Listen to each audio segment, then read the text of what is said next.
Pernahkah Anda merasa dunia ini terlalu berisik, terlalu kacau, dan terlalu membuat stres? Ingin rasanya punya tombol mute untuk semua drama dan kecemasan itu? Nah, izinkan saya membocorkan sebuah rahasia kuno yang bisa jadi jawaban dari semua keresahan Anda, Stoicisme.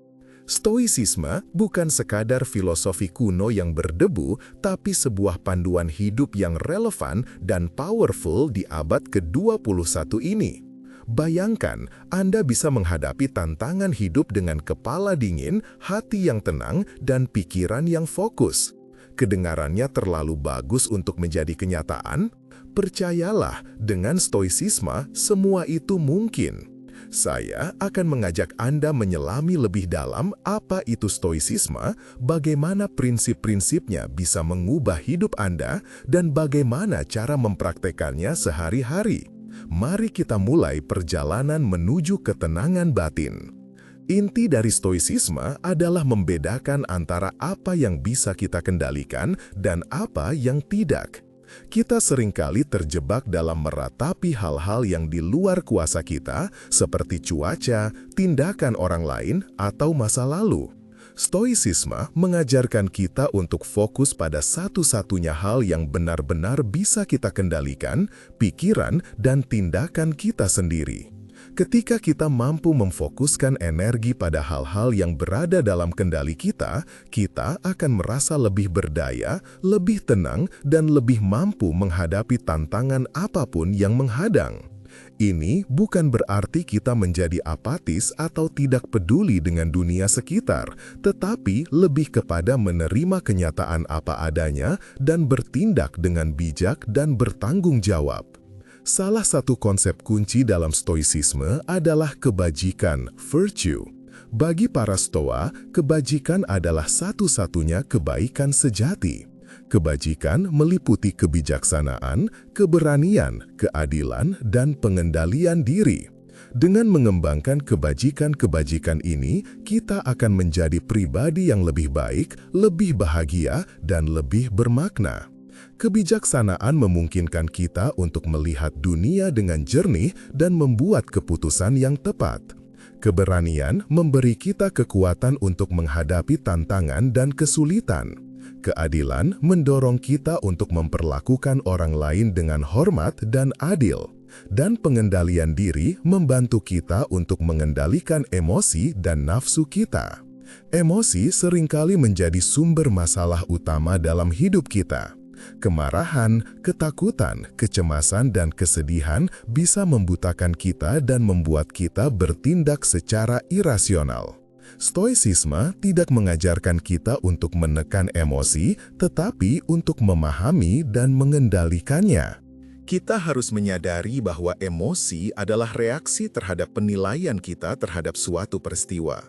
Jika kita mengubah penilaian kita bisa mengubah emosi kita. Misalnya, jika kita merasa marah karena seseorang menghina kita bisa memilih untuk tidak menganggap serius hinaan tersebut dan menyadari bahwa itu lebih mencerminkan karakter orang tersebut daripada diri kita sendiri. Stoicisme juga mengajarkan kita untuk menerima ketidaksempurnaan. Kita semua melakukan kesalahan dan dunia ini penuh dengan ketidakadilan dan penderitaan. Alih-alih berusaha untuk menciptakan dunia yang sempurna, kita harus belajar untuk menerima dunia apa adanya dan fokus pada apa yang bisa kita lakukan untuk membuat perbedaan. Ini bukan berarti kita menyerah pada ketidakadilan, tetapi lebih kepada menyadari bahwa kita tidak bisa mengendalikan segala sesuatu dan bahwa kita harus menerima apa yang tidak bisa kita ubah. Penerimaan ini akan membawa kedamaian dan ketenangan batin yang mendalam. Salah satu latihan penting dalam stoicisme adalah visualisasi negatif. Ini adalah latihan di mana kita membayangkan hal-hal buruk yang bisa terjadi pada kita. Tujuannya bukan untuk membuat kita takut atau cemas, tetapi untuk membantu kita menghargai apa yang kita miliki dan mempersiapkan diri untuk menghadapi tantangan di masa depan. Dengan membayangkan kehilangan orang yang kita cintai, kita akan lebih menghargai waktu yang kita habiskan bersama mereka. Dengan membayangkan kehilangan pekerjaan kita, kita akan lebih berhati-hati dan berusaha untuk melakukan yang terbaik. Visualisasi negatif membantu kita untuk membangun ketahanan mental dan emosional. Stoicisme juga menekankan pentingnya hidup selaras dengan alam. Ini berarti kita harus hidup sesuai dengan akal sehat dan mengikuti hukum alam. Kita harus menghormati alam dan menjaga lingkungan. Kita juga harus hidup sederhana dan tidak terlalu terikat pada materi. Para Stoa percaya bahwa kebahagiaan sejati tidak ditemukan dalam kekayaan atau kesenangan, tetapi dalam kebajikan dan hidup selaras dengan alam. Semakin sedikit kita bergantung pada hal-hal eksternal, semakin bahagia kita akan menjadi. Stoicisme bukan hanya sekedar teori, tetapi juga sebuah praktek. Untuk mendapatkan manfaat dari stoicisme, kita perlu menerapkannya dalam kehidupan sehari-hari. Ini berarti kita perlu melatih diri untuk mengendalikan emosi kita, fokus pada apa yang bisa kita kendalikan, menerima ketidaksempurnaan, dan hidup selaras dengan alam. Ada banyak cara untuk mempraktikkan stoicisme, seperti membaca buku-buku stoicisme, merenungkan prinsip-prinsip stoicisme, dan melakukan latihan-latihan stoicisme. Salah satu cara praktis untuk menerapkan stoicisme adalah dengan menulis jurnal. Setiap hari, kita bisa menuliskan kejadian-kejadian yang kita alami, emosi yang kita rasakan, dan pelajaran yang kita pelajari. Dengan menulis jurnal, kita bisa lebih memahami diri kita sendiri dan mengidentifikasi area-area di mana kita perlu meningkatkan diri. Kita juga bisa menggunakan jurnal untuk merenungkan prinsip-prinsip stoicisme dan bagaimana kita bisa menerapkannya dalam kehidupan kita. Jurnal adalah alat yang ampuh untuk pertumbuhan pribadi dan pengembangan diri. Selain menulis jurnal, kita juga bisa mempraktikkan stoicisme dengan melakukan meditasi. Meditasi membantu kita untuk menenangkan pikiran, fokus pada saat ini, dan mengamati emosi kita tanpa menghakimi. Dengan bermeditasi secara teratur, kita akan menjadi lebih sadar akan pikiran dan emosi kita, dan kita akan lebih mampu mengendalikannya. Meditasi juga membantu kita untuk mengurangi stres dan kecemasan dan meningkatkan kesejahteraan secara keseluruhan. Ada banyak jenis meditasi yang berbeda, jadi kita bisa mencoba beberapa jenis dan menemukan yang paling cocok untuk kita. Stoicisme adalah perjalanan seumur hidup. Tidak ada cara yang instan untuk menjadi seorang stoa. Dibutuhkan waktu, usaha, dan dedikasi untuk mengembangkan kebaikan-kebajikan stoicisme dan menerapkannya dalam kehidupan sehari-hari. Namun, imbalan yang kita dapatkan sangatlah besar. Dengan stoicisme, kita bisa hidup lebih tenang, lebih bahagia, dan lebih bermakna. Kita bisa menghadapi tantangan hidup dengan kepala dingin dan hati yang tenang. Kita bisa menjadi pribadi yang lebih baik dan memberikan kontribusi positif bagi dunia. Jangan takut untuk memulai. Stoicisme bukan untuk orang yang sempurna, tetapi untuk orang yang ingin menjadi lebih baik. Setiap hari adalah kesempatan baru untuk belajar dan tumbuh. Teruslah belajar, teruslah berlatih, dan teruslah berusaha untuk menjadi versi terbaik dari diri Anda.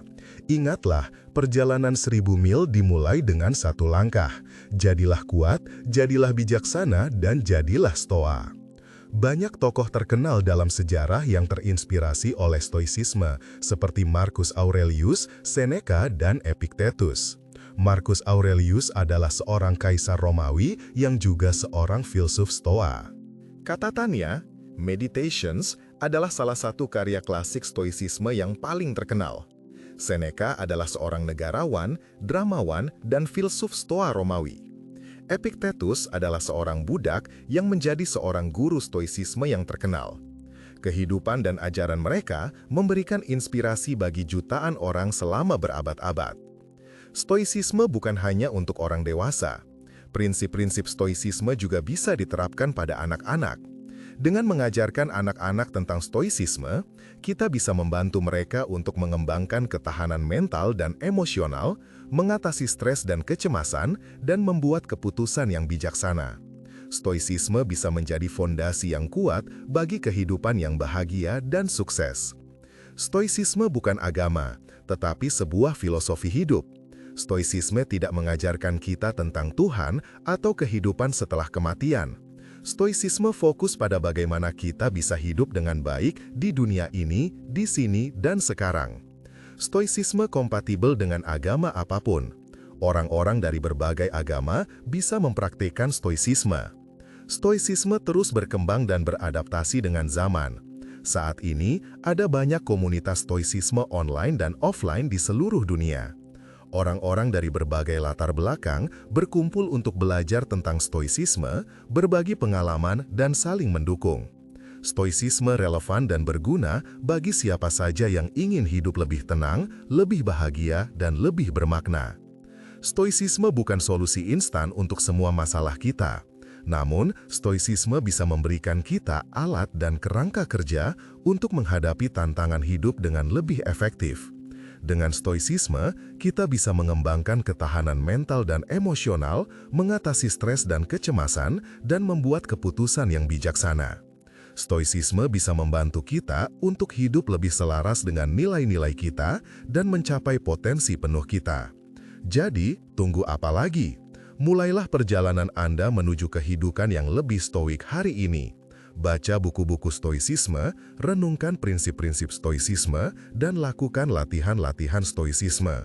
Jadilah kuat, jadilah bijaksana, dan jadilah stoa. Dunia membutuhkan lebih banyak orang yang tenang, rasional, dan bertanggung jawab. Jadilah salah satu dari mereka. Saya harap video ini bermanfaat bagi Anda. Jika Anda menikmati video ini, jangan lupa untuk memberikan like dan subscribe ke channel saya untuk video-video lainnya tentang stoicisme dan filosofi hidup. Semoga Anda semua senantiasa diberi ketenangan dan kebijaksanaan dalam menjalani kehidupan ini. Sampai jumpa di video berikutnya. Oke guys, jangan lupa di like, komen, dan subscribe ya.